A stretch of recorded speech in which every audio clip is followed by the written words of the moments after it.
Hey there, amazing viewers! Before we dive into today's intriguing topic, make sure you catch up on our last video about the fascinating world of the mind. Let's try a fun exercise. You noticed your breathing and eye blinking happen automatically. Let's bring attention to our breath, not to control it, just to observe. Give it a try.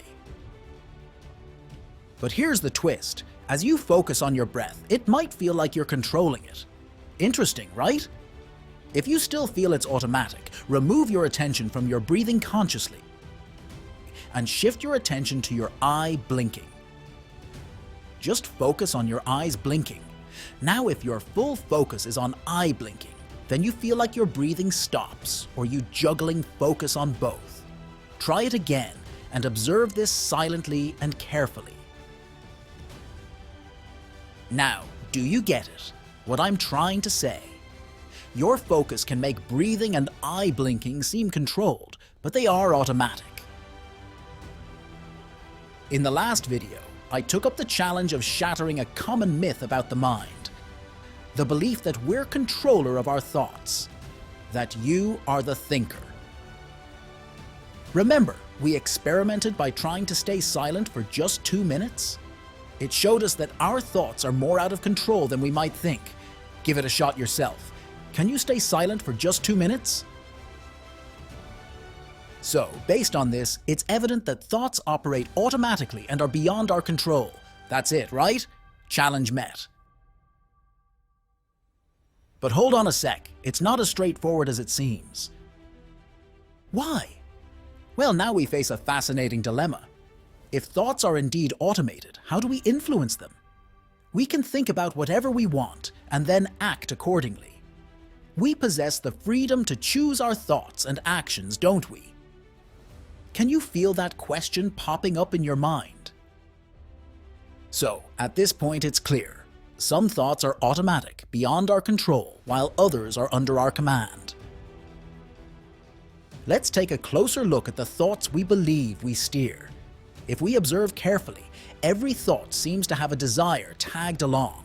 Desire in simple terms is that I want that. For instance, when you're thirsty, you desire water. If not desire, then you find the fear tagged along. And interestingly, fear also has a desire hiding behind it. Take the fear of death. It's rooted in our desire to keep on living. Similarly, if someone isn't feared about their car's safety, it's because they lack the desire to preserve it.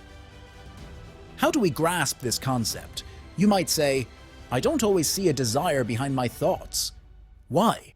Let's make a comparison. Consider hearing your heartbeat.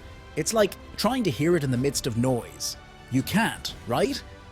Similarly, recognizing desires behind thoughts requires a moment of inner silence, like in meditation and some practice. Now let's relate this to everyday actions. When do we think about water? When we're thirsty, essentially, when we desire water. But once we fulfill that thirst, are you still thinking about the water? No. Why? Because with the desire, the thought of water also dissolves. You only think of something when you have a desire related to that. Similarly, think of preparing for exams. At that time, your mind is filled with thoughts related to that exam. But once the exams end, that desire is fulfilled. Are you still thinking about the exam? No. Your thoughts shift to the next desire. Desire for a good result or a new college. Do you see that our thoughts are ever changing, driven by the desires residing in our minds? Think if there is not a single desire in your mind, can there be a thought about anything? Suppose if you didn't have the desire to study or face exams and there was no fear pushing you. Would you have any thoughts related to school or hitting the books? No, right?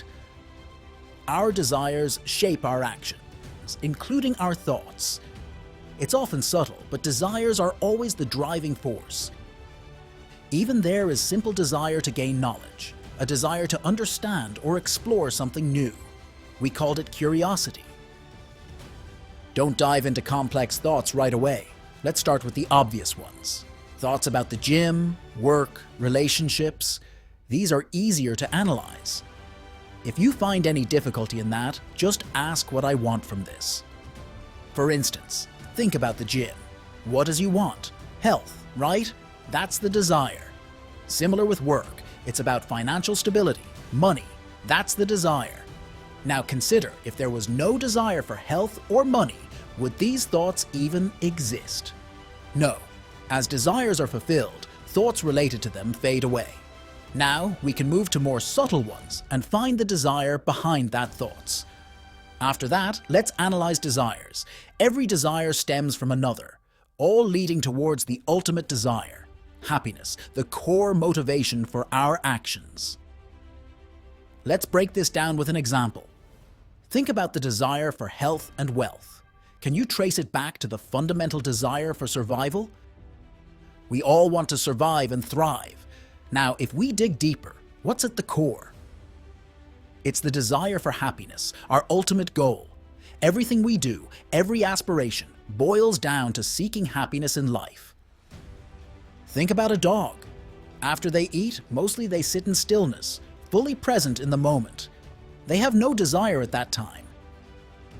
But when something happens, they feel hunger or some desire arises. They're alert and active. Just like that. Achieving a big goal makes us feel content momentarily in that satisfactory state. But soon, a new desire arises and we're back to the normal. It's a bit like how computers function, returning to their base state after processing input as they were before. They can't process without input. For us, desires are the input that keeps the processing of life going. I encourage you to reflect on the ideas we've discussed so far and try to see the desire behind your thoughts. As we move forward into part 2, we'll continue to unravel the layers of this philosophy and delve deeper into the understanding of this. Feel free to share any thoughts or questions in the comments below, based on your own direct experiences and contemplations. Stay tuned for part 2. See you then.